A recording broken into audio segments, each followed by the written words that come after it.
Hello everyone, welcome back to today's video. खुश तो बहुत होंगे आज, क्यों नहीं होंगे भाई। कल इतने प्रॉफिटेबल ट्रेड्स हम लोगों ने लिए। वीडियो में आपको ट्रेड्स दिए थे, एक्सप्लेन किया था कैसे लेने हैं। एंड आज भी हम आपके लिए कुछ ट्रेड्स लेंगे जिनको आप अपने एनालिसिस के साथ फॉलो कर सकते हो and maybe make some profit. इसके अलावा कल मैंने आप लोगों को आर्बिट्राज डिस्कस किया था, तो काफ़ी लोग बोल रहे थे भाई डिटेल में बताओ, तो डिटेल में भी आज बता दिया है किस तरीके से वर्क करता है, वो भी हम आपको बताएंगे। इसके अलावा बहुत ही एक अच्छी न्यूज़ है from micro strategy, that micro strategy जिसकी MSCI डीलिस्टिंग होने वाली थी, जिसके कारण उसका स्टॉक 155 तक गिर गया था, वो डीलिस्टिंग कैंसिल हो गई है एंड उन्होंने अपने डिसीजन को रिकंसिडर किया है। Why this is important for us? सबसे पहले तो भाई MSTR को सब लोग जानते हैं, माइक्रो स्ट्रैटेजी या फिर स्ट्रैटेजी जो आप बोली जाती है, उनके पास है बिटकॉइन सबसे ज़्यादा। कोई भी कंपनी के पास उनसे ज़्यादा बिटकॉइन नहीं है। एंड अगर वो लोग डीलिस्ट हो जाते हैं तो जो लेवरेज लिया है उन्होंने अपने स्टॉक पे, दैट इज़ अपना स्टॉक गिरवी रख के जो बिटकॉइन खरीद रहे हैं, वहाँ पे उनको मार्जिन कॉल हो सकता है। बिकॉज सर्टेन प्राइस के नीचे अगर बिटकॉइन या MSTR का स्टॉक गिरता है तो मार्जिन कॉल हो जाएगा and they will be force to sell their bitcoins. तो वो एक खतरा मंडरा रहा था जो अब ओवर हो गया है, जिसका इफेक्ट हमें धीरे धीरे मार्केट्स में भी देखने को मिलेगा। तो ये सब डिस्कस करते हैं आज की वीडियो में। Make sure to hit the like button, subscribe if you new here, share this video with a friend. Let's go to the screen and start the video. Alright, तो ट्रेड्स की बात करते हैं। सबसे पहले तो हमने एक बिटकॉइन का लॉन्ग लिया था जो कि हमारा SL चेज कर देता है। SL क्या था हमारा, 30 मिनट्स के नीचे कैंडल क्लोज होती है। तो कैंडल हमारी कहाँ पे क्लोज हुई, अगर आप देखोगे हमारी एवरेज एंट्री यहाँ पे थी, तो we close the candle below this area which is 0.93% का हमें यहाँ पे लॉस होता। अगर आपने पहले क्लोज कर लिया तो शायद थोड़ा सा कम लॉस होता आपको। तो SLs इंपॉर्टेंट है। देखो उसके बाद वापस से जो है ये ब्रेक इवन पे आया था, इवन प्रॉफिटेबल भी गया था, लेकिन हम उसको काउंट नहीं करेंगे। अगर यहाँ पे हो गया है लॉस तो मान लेते हैं उसको। सेकंड ट्रेड जो हमने आपको दिया था वो आवेगा था। Now this was a swing trade, तो ये अभी भी एक्टिव है। अभी भी जो है हमारी एंट्रीज ही यहाँ पे फिल हुई है, एक ही एंट्री फिल हुई है। हम वेट कर रहे हैं, थोड़ा और नीचे जाएगा तो मूविंग एवरेज के बाउंस पे हम थोड़ी एंट्री और लेंगे। एंड थर्ड ट्रेड हमने जो दिया था वो था ZK का। तो ZK का शॉर्ट दिया था, यहीं से शॉर्ट दिया था, आप देख सकते हो। एंड यहाँ पे पूरे सारे TPs इसने हिट कर दिए हैं।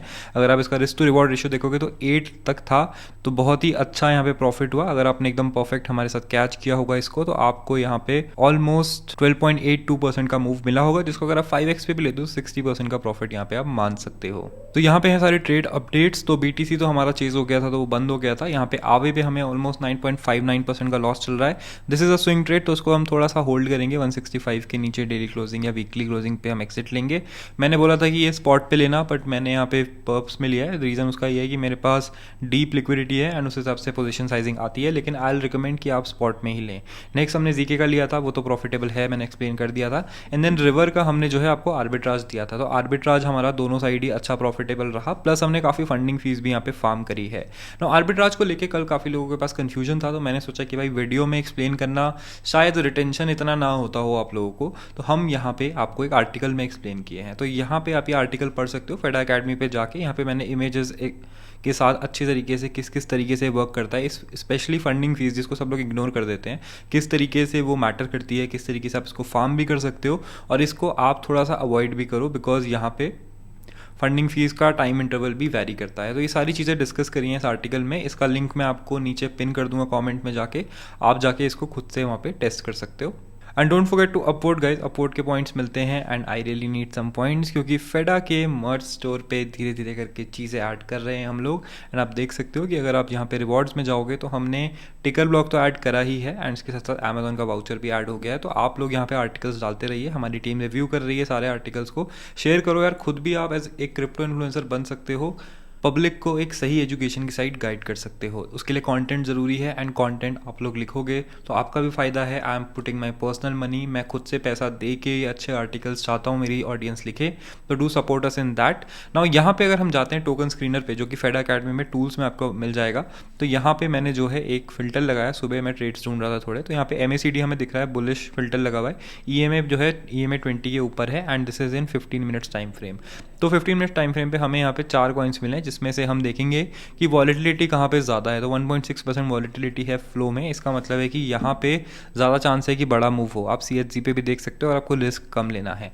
तो हम जरा फ्लो का चार्ट देखते हैं। यहाँ पे फ्लो पे हमें क्या मिलता है।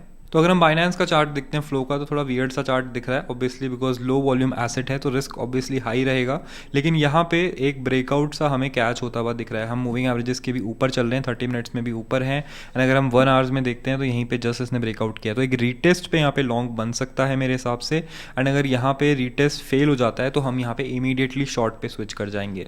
तो ये ट्रेड किस तरीके से बनेगा, तो हम इस तरीके से इसको बनाएंगे। देखो करंट प्राइस पे अगर आप लॉन्ग ले लोगे तो आपका रिस्क ऑब्वियसली हाई हो जाएगा। तो अगर आप छोटी पोजीशन लेना चाहते हो, मिस आउट नहीं करना चाहते, तो करंट प्राइस पे ले लो। अभी मेरे बोलते ही ऊपर जाने लग गया। एंड देन सेकंड एंट्रीज जो है आप इस एरिया में लेना। एसएल इसका क्या रहेगा, 1 आवर EMA 20 के नीचे जैसे ही क्लोजिंग होती है हम इसको एसएल मान के चल लेंगे। ठीक है, तो फ्लो एक है जो हमें कैच करने को यहाँ पे मिल रहा है। नेक्स्ट अगर हम कॉइन देखते हैं तो CHZ भी हमारे पास है। इसका भी एक बार हम चार्ट देख लेते हैं कि क्या हमें वहाँ पे कोई ट्रेड मिल रहा है या नहीं मिल रहा है, राइट। तो CHZ का परपेचुअल्स का चार्ट खोलते हैं तो यहाँ पे आप देखोगे अगर हम 15 मिनट्स पे स्विच करते हैं तो हम मूविंग एवरेज के अब धीरे धीरे करके नीचे आने लग गए हैं। तो ये जो है यहाँ पे डिसाइडिंग एरिया पे है, हमें एक क्लियर डायरेक्शन नहीं मिल रही है, तो इसको हम यहाँ पे अवॉइड करेंगे ना। और भी फिल्टर्स में ऐड करूँगा। I know we trade with a lot more EMAs, थोड़ा टाइम लगता है यार मेरे को यहाँ पे। फेडाबिट पे भी काफ़ी सारी चीज़ें देखनी पड़ती हैं, कोडिंग वोडिंग के साथ साथ ट्रेडिंग वगैरह बहुत सारी चीज़ें हैं, तो मैं धीरे धीरे करके कर रहा हूँ। लेकिन आप लोग जो है यहाँ पे फीचर रिक्वेस्ट डालते रहो, मुझे ट्वीट करते रहो ना। आज भी हमने एक फंडिंग अपॉर्चुनिटी दी है, तो ब्रेव की हमें यहाँ पे मिली थी। तो ब्रेविस का प्राइस अगर आप देखते हो तो यहाँ पे OKX वगैरह पे 0.54 है, लेकिन काफ़ी सारे एक्सचेंजेस पे 0.495 पे भी चल रहा है। तो काफ़ी अच्छी अपॉर्चुनिटी है, ऑलमोस्ट 9-10% का हमें यहाँ पे डिफरेंस मिल रहा है, जिसको आप कैपिटलाइज कर सकते हो।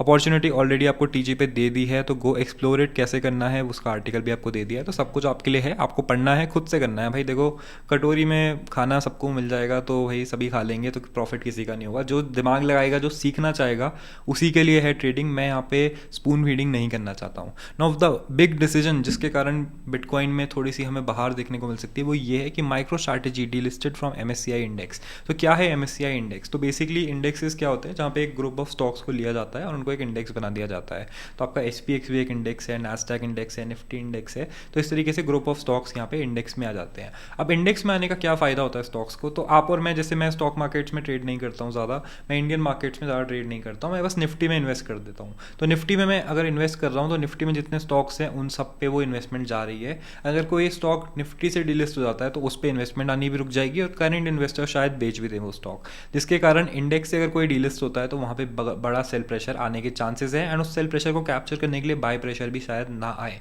तो ये प्रॉब्लम थी माइक्रो स्ट्रैटेजी की। एंड नाउ MSCI ने जो है अपनी डिसीजन को यहाँ पे रिवर्ट करने का इंडिकेशन दिया है। It's not have MSCI just said no, यहाँ पे आ गया है। एंड आप देख सकते हो कि पॉली मार्केट्स जो प्रेडिक्ट कर रहा था वो प्रेडिक्शन सेकंड्स में चेंज हो गई। एंड अब जो है बहुत कम चांसेस बचे हैं, 4% चांसेस ही बचे हैं।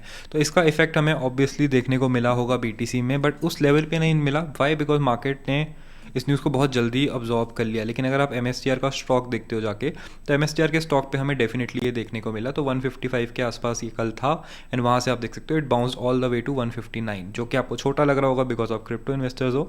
लेकिन यहाँ पे अगर आप देखोगे तो ऑलमोस्ट 3.22% का कल इसने राइज लिया। एंड अभी प्री मार्केट प्राइस अगर आप देखोगे तो 6.58% इसने गेन किया। तो इन सारी चीज़ों को अगर आप ध्यान में रखते हैं, आपके नोटिस में रहता, तो आप तुरंत MSTR पे भी एक अच्छा बाय ऑर्डर लगा सकते थे on apps like IND money, या फिर आप जो है बिटगेट पे जाके उसके पर्प्स पे भी ट्रेड कर सकते थे। नो पर्सनली मैंने तो MSTR को शॉर्ट ही किया हुआ है। वाई? बिकॉज ये मेरा BTC और क्रिप्टो को हेज करता है एंड अच्छा खासा हेज करता है।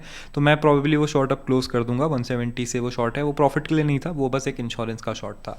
अब बात करते हैं SPX की। तो SPX ने यहाँ पे ऑल टाइम हाइज बनानी दोबारा से स्टार्ट कर दी है। एंड अगर हम SPX के फ्यूचर्स देखते हैं आज, तो कल से थोड़ा सा नीचे गए फ्यूचर्स, बट वापस से राइज करने लग गए हैं। अब ये सारी चीज़ें जो हुई थी वो हुई थी वेनेजुएलियन कॉन्फ्लिक्ट के अराउंड। तो वेनेजुएला से तेल लेना चाहता था ट्रंप एंड वेनेजुएला देना नहीं चाहता था। तो ट्रंप ने बोला भाई मेरे पास इतनी आर्मी है। अब ट्रंप जो है यहाँ पे ग्रीनलैंड पे भी जो है अटैक कर सकता है। उसने थोड़ा सा यहाँ पे बोला है कि ग्रीनलैंड पे भी शायद खतरा हो सकता है। तो यहाँ पे जो एनालिस्ट हैं, जो मार्केट्स देखते हैं, उनका बोलना है कि अगर US ग्रीनलैंड पे नहीं एस्केलेट करता है अपने थ्रेट्स को, या फिर वेनेजुएला पे दोबारा अटैक नहीं करता, तो यहाँ पे मार्केट्स में ज़्यादा डिफरेंस नहीं पड़ना चाहिए। इतना बड़ा कॉन्फ्लिक्ट था नहीं, US से कैसे ही जीतता वेनेजुएला। तो यहाँ पे मार्केट धीरे धीरे स्टेबलाइज हो रहे हैं एंड थोड़ी पॉजिटिव न्यूज़ भी मार्केट में आ रही है, विच इज़ अंडरस्टैंडेबल, क्योंकि मार्केट्स काफ़ी नीचे गए एंड अब छुट्टियों के बाद लोग आ रहे हैं, देख रहे हैं सब कुछ सस्ता मिल रहा है तो लोग खरीद रहे हैं, धीरे धीरे मार्केट को ऊपर पुश कर रहे हैं। लेकिन हमने की इंडिकेटर्स जो मैंने आपको बताया है कि जब तक हमें एक वीकली अच्छी कैंडल नहीं मिलती है, एक सेक्सी सी कैंडल नहीं मिलती है, एक इंगल्फिंग कैंडल नहीं मिलती है, तब तक हम ज़्यादा सीरियसली नहीं लेंगे अपवर्ड मूव को, स्पेशली जब तक हम वीकली ईएमएस के नीचे हैं। ईएमएस कितने स्ट्रॉन्ग इंडिकेटर होते हैं मैं आपको ऑलरेडी मल्टीपल टाइम्स बता चुका हूँ। आप भी अगर काफ़ी टाइम से फॉलो कर रहे हो तो आपने भी ये देखा होगा। तो उन चीज़ों को ध्यान में रखना, स्क्रीनर यूज़ करो, बीच बीच में छोटे मोटे स्कैल्प्स पकड़ो, और यहाँ पे अगर आप बड़ी स्विंग पोजीशन ले रहे हो तो उसको हेज करना मत भूलना। That is it for this video guys. Hopefully video आपको अच्छी लगी होगी। सारे लिंक्स आपको नीचे मिल जाएंगे, do check them out. Thank you for watching and I will see you in the next one. Yeah, I got my gat all loaded like I'm going to war. ये रेस पे purchase money money in my gaze है बवाल, चाहे 24 घंटे शराबी शोर और मजाल ना किसी की